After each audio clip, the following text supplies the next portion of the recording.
Testing of Hyundai HGN16 air circuit breaker.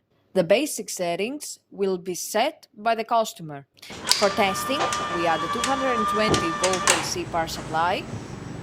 At first, we trip the breaker manually.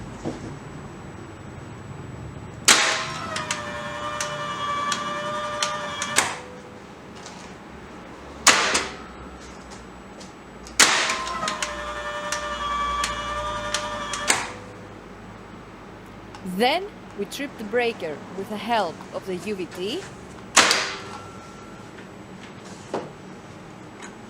Next, we perform a short time delay test and the breaker trips almost instantly.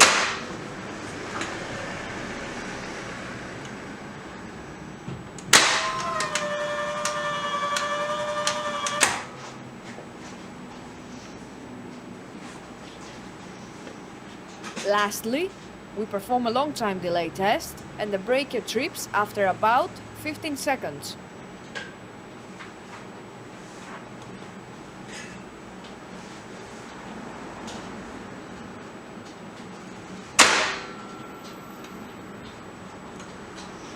It is now clear that the breaker is working successfully and is ready to be delivered to the customer.